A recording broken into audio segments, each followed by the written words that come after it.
बिस्मिल्लाहिर्रहमानिर्रहीम। एक first शनास doctor के लिए अपने सब मरीज बराबर होते हैं। हम लोगों का इलाज करते हैं, किसी को गुनाहगार या नेक होने का सर्टिफिकेट नहीं बांटते। आप मेरी बात को समझने की कोशिश करें। अगर ये तवाइफ हैं तो भी मुझे इस सब से कोई फ़र्क नहीं पड़ता। मैं इनका इलाज करने की भरपूर कोशिश करूँगा। मैं ये सब बातें अपने सामने खड़े 12 साल लड़के को समझा रहा था, जबकि वो बिलक बिलक कर हो रहा था। वो कहने लगा, डॉक्टर साहब, ये औरत मेरी माँ जैसी है, मुझे बहुत अजीज़ है, इसे कुछ हो ना जाए। अगर ये इस दुनिया से चली गई तो मैं भरी दुनिया में बेआसरा हो जाऊंगा। मैंने उस लड़के के कंधों पर हाथ रखा और बोला, तुम बेफिक्र हो जाओ, मरीज़ा को कुछ नहीं होगा, वो ठीक हो जाएंगी, तुम अब आराम से घर जाओ। वो लड़का मेरा शुक्रिया अदा करके चला गया था। आज सुबह ही अस्पताल में एक 35 साल औरत को लाया गया था। मुझे इब्तदाई मालूमात के तौर पर यही बताया गया था कि रानी आज सुबह बेहोश हो गई थी। जब होश आया तो खून की उल्टी करने लगी। ये लड़का जिसका नाम सनी था, यही रानी को अपने साथ लेकर आया था। उसने मुझे बताया कि हम लोग बदनाम गली से ताल्लुक़ रखते हैं। ये औरत भी एक तवाइफ है। सनी को यही डर था कि जब मुझे पता चल जाएगा कि वो औरत तवाइफ है तो मैं उसका इलाज नहीं करूँगा। मैंने उस लड़के को यकीन दहानी कराई कि मुझसे जो कुछ हो सका मैं उसकी जान बचाने के लिए करूँगा। मैंने रानी के तमाम टेस्ट कर लिए थे, मगर ये बात सामने आई थी कि उसे तो कैंसर हो चुका है और वो अपनी बीमारी की आखिरी स्टेज पर है। इसकी जान बचाना नामुमकिन था। मुझे अफसोस हुआ था, मगर बहरहाल मेरे हाथ में अब कुछ भी नहीं था। मैं दूसरे मरीजों को चेक कर रहा था जब एक नर्स मेरे पास आई और कहने लगी, डॉक्टर, रानी की तबीयत बहुत बिगड़ गई है, आप उसे एक बार आकर देख लें। मैं जल्दी से उठा और रानी के वार्ड में चला गया था। वो बहुत तकलीफ में थी। अब की बार भी उसने खून की उल्टी की थी। मैंने नर्स से कहा कि सुकून का इंजेक्शन ले आओ। वो मैंने रानी को लगाया तो उसने आंखें मूंद ली थी। मेरे हाथ में और कुछ तो नहीं था। मैं अपनी मरीज़ा को कम से कम तकलीफ में देखना चाहता था, इसलिए मैं उसको आराम का इंजेक्शन लगा दिया था। रानी अब सो गई थी। नर्स चली गई। मैं भी वापस काम पर जाना चाहता था, मगर रानी के चेहरे की जानिब देखकर मैं रुक गया था। उसके चेहरे में ख़ास किस्म की कशिश थी। मैं वहीं पर खड़ा होकर उसके चेहरे के खदोखाल देखने लगा था। उसकी आंखें बंद थी, मगर उनकी बनावट से ऐसा ही महसूस हो रहा था कि इसकी आंखें बहुत बड़ी बड़ी होंगी। उसका सितवा नाक और भरे भरे होंठ चेहरे पर मज़ीद जाज़िबे नज़र बना रहे थे। वो एक खूबसूरत औरत थी। बहुत से लोग उसके कदरदान होंगे। रानी अपने कैरियर के अरूज पर होगी, मगर वो कहाँ जानती थी कि एक बीमारी उसे अंदर से चाट रही है और अब मौत की दहलीज पर लाकर खड़ा कर गई है। मेरी प्रोफेशनल लाइफ में ऐसा बहुत कम हुआ है कि कोई चेहरा, कोई इंसान मेरे दिमाग से चिपक जाए। रानी को जब मैंने पहली बार देखा था तो ऐसा हरगिज़ नहीं लगा था कि मैं अपने घर जाने के बाद भी रानी के मुतालिक ही सोचता रहूँगा। मगर इस बात में तो कोई शक नहीं था कि रानी की शख्सियत बड़ी मकनातीसी सी थी। मैं रात भर इसी के बारे में सोचता रहा और जब अस्पताल पहुंचा तो सबसे पहले रानी के ही वार्ड में गया था। मैं उसकी रिपोर्ट्स देखकर यह जान चुका था कि रानी चंद दिन ही जिंदा रह पाएगी, इसलिए मैं उसके आराम को यकीनी बनाना चाहता था। मुझे इल्म है कि एक तवाइफ की ज़िंदगी बड़ी मुश्किल हालात में गुजरती है। मैं ये चाहता था कि रानी अपनी ज़िंदगी के आखिरी आयाम आराम सुकून से गुजारे। मैं रानी के वार्ड में पहुंचा तो वो जाग रही थी। उसके चेहरे पर बड़ी प्यारी सी मुस्कुराहट थी। मैं बोला, आज आप फ्रेश लग रही हैं। मेरी बात सुनकर रानी हंसती थी। वो बोली, मुश्किल हालात से लड़ना जानती हूँ। मैं मुस्कुरा दिया था। रानी मजीद बोली, डॉक्टर, आप मुझे आम औरत मत समझिएगा। घर की पली हुई नाजुक सी औरत और कोठे में रहने वाली औरत में बड़ा फ़र्क होता है। हम एक गाहक से पिट कर दूसरे गाहक के लिए तैयार होने वाली औरतें होती हैं। हम में बड़ा हौसला, बड़ी हिम्मत होती है। मैंने सर हिला दिया तो बोली, आप मुझे मेरी बीमारी की नौयत बता दें, मैं हरगिज़ हिम्मत नहीं हारूंगी। मैं रोने पीटने नहीं बैठ जाऊंगी। मैंने कुछ अधूरे काम छोड़े हुए हैं जो मैं मरने से पहले करना चाहती हूँ। मैं बेखबरी की मौत नहीं मरना चाहती। मैं अपने काम निपटा कर मरना चाहती हूँ। मैंने रानी की आंखों को बड़े गौर से देखा था। उसकी हर बात सच्ची थी और उसकी गवाही रानी की आंखें दे रही थी। मैं बोला, रानी, तुम्हें कैंसर है, आखिरी स्टेज पर हो तुम। मेरी बात सुनकर रानी के लबों पर मुस्कुराहट फैल गई थी, यानी वो अपने वादे की सच्ची थी। रानी बोली, मेरे पास कितने दिन हैं? मैं बोला, ज़िंदगी और मौत अल्लाह के हाथ में है। बाज़ औक़ात ऐसा भी होता है कि मरीज़ मौत को छू कर वापस आ जाता है और हट्टा कट्टा इंसान यूं ही बैठे बैठे मर जाता है। मेरी डॉक्टरी तो यही कह रही है कि तुम्हारे पास दिन बहुत थोड़े हैं, मगर बहरहाल हर चीज़ का इल्म अल्लाह के पास है। रानी मुस्कुरा कर बोली, डॉक्टर साहब आपका बहुत शुक्रिया, आपने मुझसे कोई बात नहीं छुपाई। दरअसल मैं मरने से पहले हरमैन शरीफैन जाना चाहती हूँ। आपने मुझे सब कुछ सच सच बताया है, इसलिए मैं हरमैन शरीफैन जाकर आपके लिए भी दुआ करूँगी। मैं मुस्कुरा दिया और बोला, तुम अपनी अद्वियात लेती रहो, बहुत जल्द ठीक हो जाओगी, फिर तुम हरम शरीफ जा सकोगी। इतना कहकर अपने कमरे में वापस आ गया था।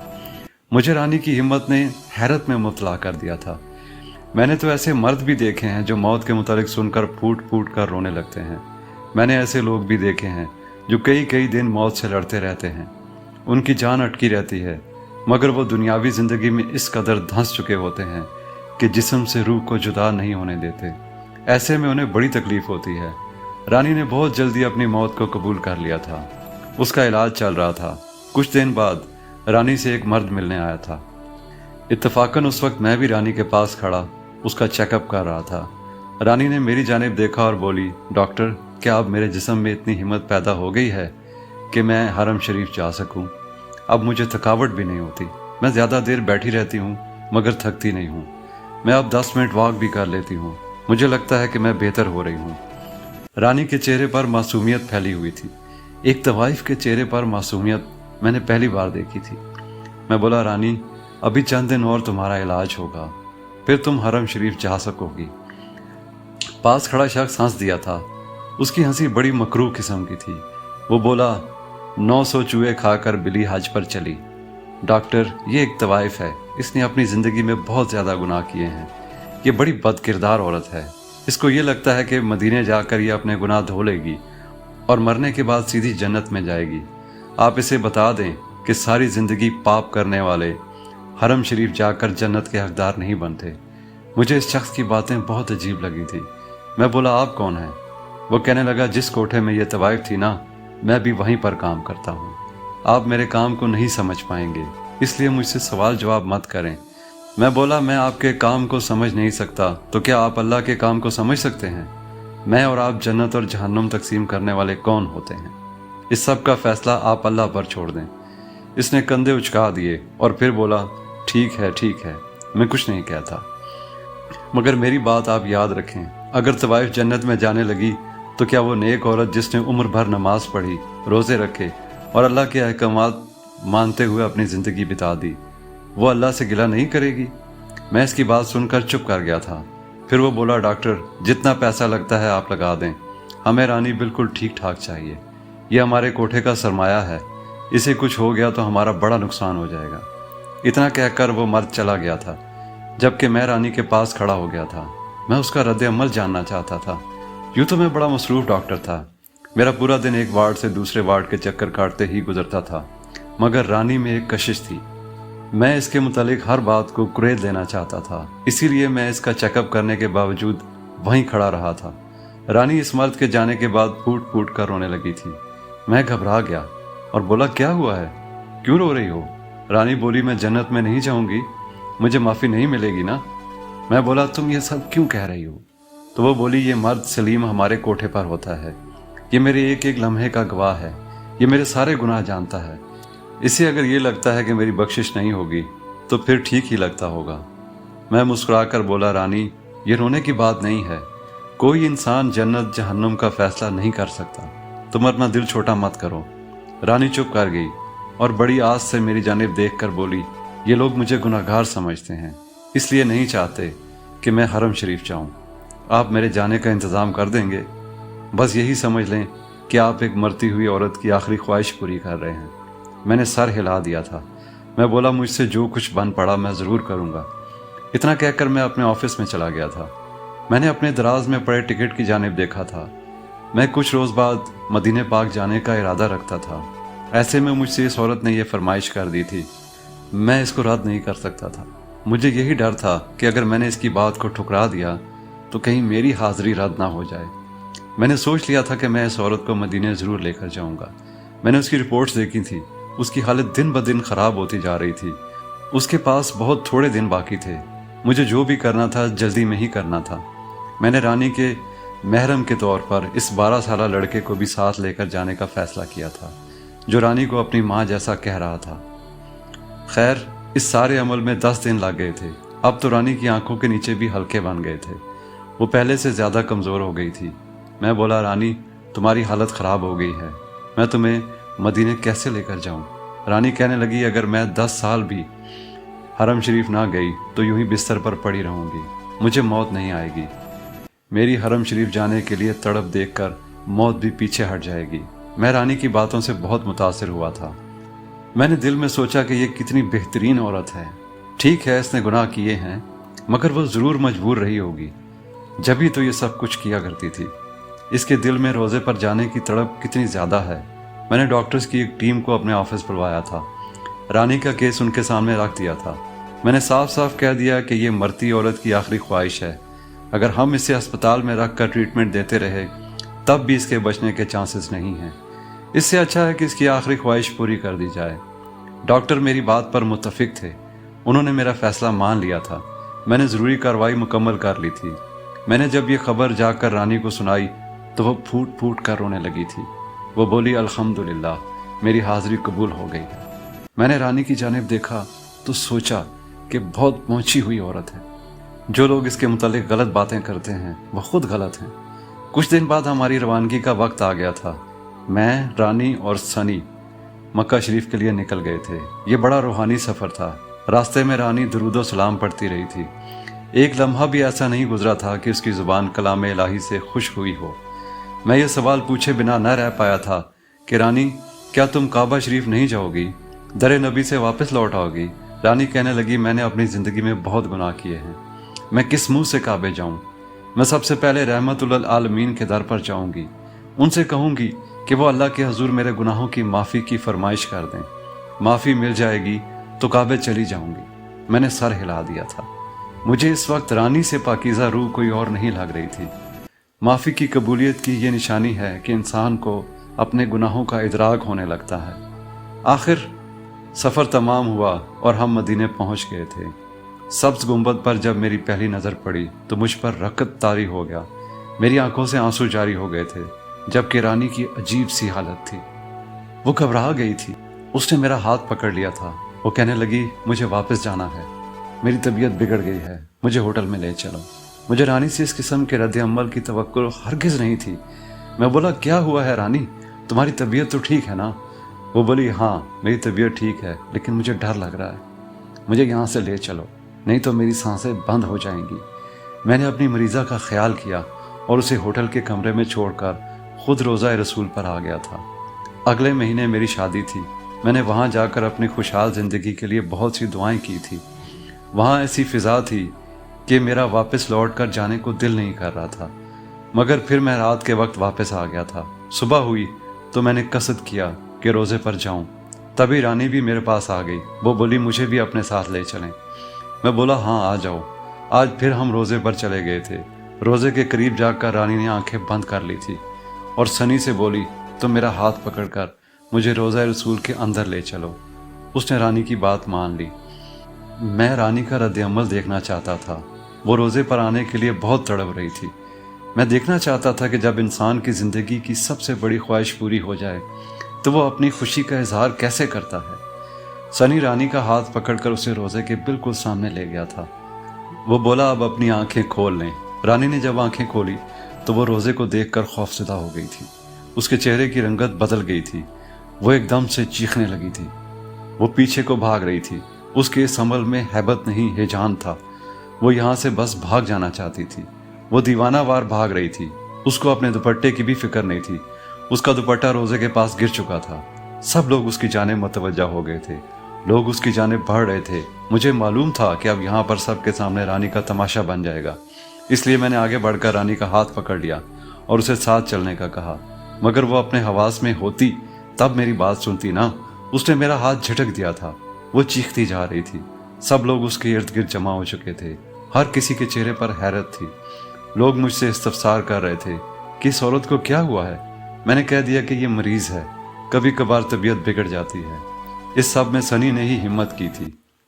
उसने रानी का हाथ पकड़ा और उसे घसीटते हुए अपने साथ रोज़े से बाहर ले आया था। मैंने जल्दी से टैक्सी का इंतज़ाम किया और हम लोग होटल वापस पहुंच गए थे। रानी की आंखों में खौफ ही खौफ था। वो बस अजीब सी नज़रों से हर शय को देख रही थी। कमरे में जाकर मैंने रानी से पूछा कि तुम्हें क्या हुआ था? तो वो बोली, मैंने कोठे में आंख खोली थी। मेरी माँ तवाइफ थी, उसने उम्र भर गुनाह किए थे, मगर जब वो बूढ़ी हो गई तो उसे एहसास हुआ कि एक बच्चा तो मेरे पास होना ही चाहिए जो मुझे माँ कह सके, कोई मेरा अपना हो जो दर्द तकलीफ में मेरे काम आ सके। अम्मी का हमल ठहर गया था, उसने मुझे ना गिराया और यूं कोठे में एक और तवाइफ ने जन्म लिया था। अम्मी को जब पता चला कि मेरे घर बेटी पैदा हुई है तो वो बहुत खुश हो गई थी। कहने लगी कि मेरे बुढ़ापे का सहारा इस दुनिया में आ गया है। अम्मी ने बचपन में ही मुझे अपनी उम्र भर के गुर सिखाने शुरू कर दिए थे। मुझे सिखा दिया था कि मर्दों के दिल कैसे लुभाने हैं, कैसे किसी से ज़्यादा पैसा ऐंठना है। मैं हर चीज़ में बड़ी ताक होती जा रही थी। मुझे कभी किसी ने बताया ही नहीं था कि जो कुछ मेरे इर्द गिर्द हो रहा है वो गुनाह है, यह गलत है। मैंने अपने इर्द गिर्द ये सारा माहौल देखा था। जब मैं जवान हुई तो अम्मी की उम्र की तमाम तवाइफें बूढ़ी हो गई थी।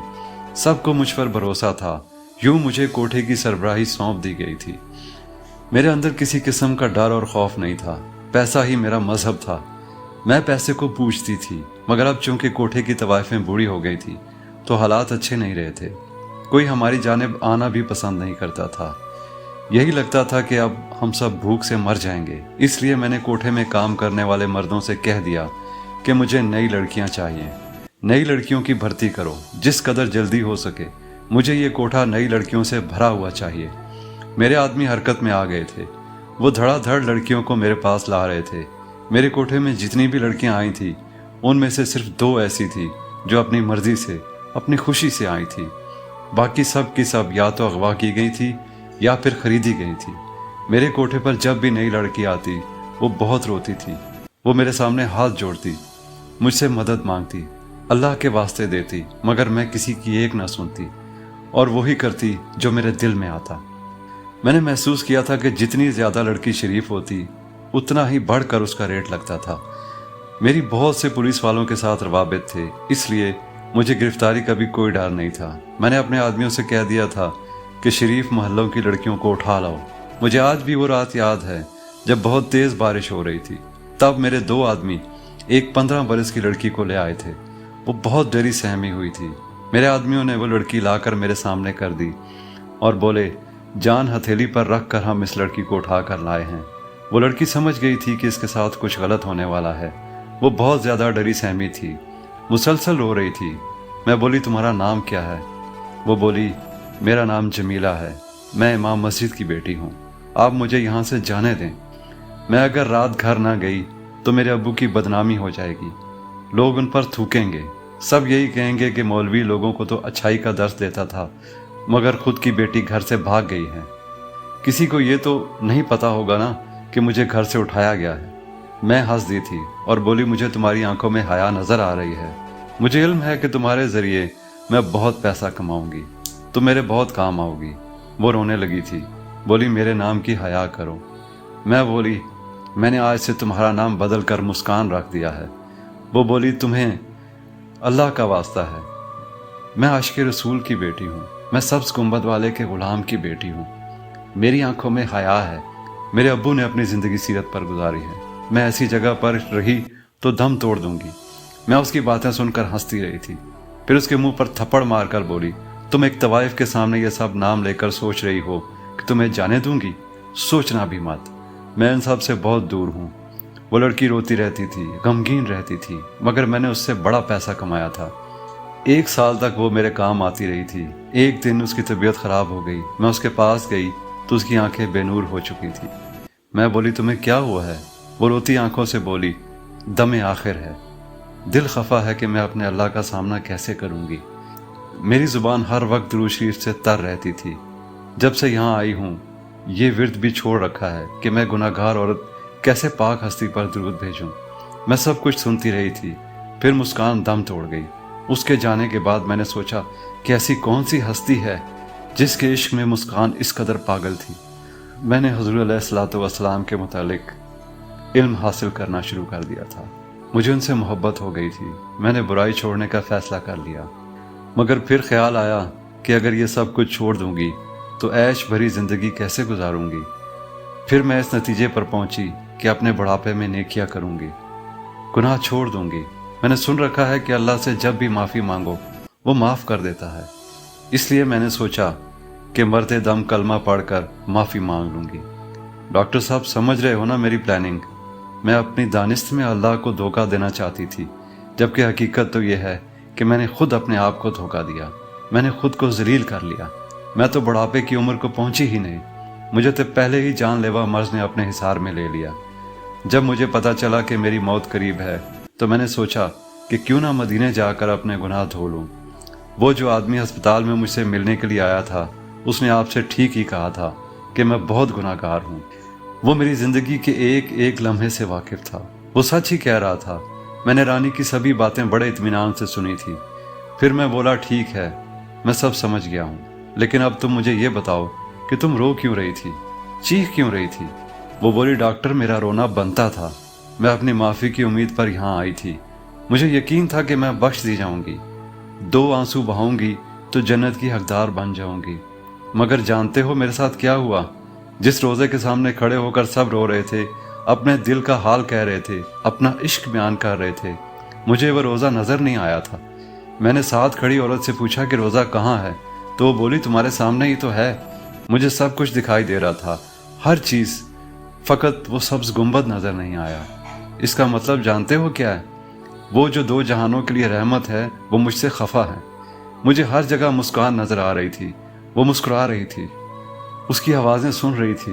वो कह रही थी कि गुनाह की ज़िंदगी चुनना और गुनाह पर मजबूर किए जाने में बहुत फ़र्क है। मुझे मेरी मोहब्बत मिल गई है, तुम बताओ तुम्हें क्या मिला? रानी तड़प तड़प कर रो रही थी। उसने अपने हाथ मेरे सामने फैला दिए थे। वो बोली, देखो देखो तो मेरे हाथ खाली हैं, मुझे तो कुछ भी नहीं मिला। इसकी हालत बिगड़ती जा रही थी। मैंने जल्दी से टैक्सी को बुलाया। मैं रानी को लेकर अस्पताल पहुंचा तो पता चला कि वो दम तोड़ गई है। ये सब बहुत परेशान कुन था मेरे लिए। उसकी हालत ने मुझे खौफ में मुब्तला कर दिया था। मुझे समझ नहीं आ रहा था कि मरने के बाद उसके साथ क्या हुआ होगा। खैर, मैं चाहता था कि रानी की तदफीन मदीने में हो जाए, कम अज़ कम रानी की रूह को तो थोड़ा सा सुकून मिले। मैं इजाज़त तलब करने के लिए दफ्तर गया, मगर मेरी अर्जी को धुतकार दिया गया था। मैं हैरान था कि आखिर ये क्या हो रहा है। फिर मैं रानी की मैयत को लेकर पाकिस्तान आ गया था। उसके कोठे वालों को रानी का जस्द खाकी सुपुर्द करके मैं अपने घर आ गया था। इस बात को 4 साल बीत चुके हैं, मगर मैं अभी तक रानी के ख्याल को अपने जहन से झटक नहीं पाया। मैं ये बात समझ गया हूँ कि कभी किसी के हक में ज्यादती नहीं करनी चाहिए और अपने दुनियावी फ़ायदे के लिए किसी दूसरे को गुनाह की दलदल में नहीं धकेलना चाहिए। दुनिया की ज़िंदगी तो बड़ी मुख्तसर सी है। इसकी राहत की खातिर हमें अपना अबदी सुकून बर्बाद नहीं करना चाहिए। मैं हर नमाज के बाद रानी की मग़फ़िरत के लिए दुआ करता हूँ। मेरी आपसे गुजारिश है कि रानी के लिए दुआ करें। उसके साथ मरने के बाद क्या हुआ होगा कोई नहीं जानता। क्या पता वो इन आंसुओं के अवज़ जो उसने मरते दम बहाए थे वो बख्श दी गई हो। दोस्तों, ये थी आज की हमारी कहानी। अगर आपको पसंद आई हो तो इसे लाइक कीजिए, दोस्तों के साथ शेयर कीजिए और हाँ, हमारे चैनल को ज़रूर सब्सक्राइब कीजिए। बहुत शुक्रिया। अल्लाह हाफिज़।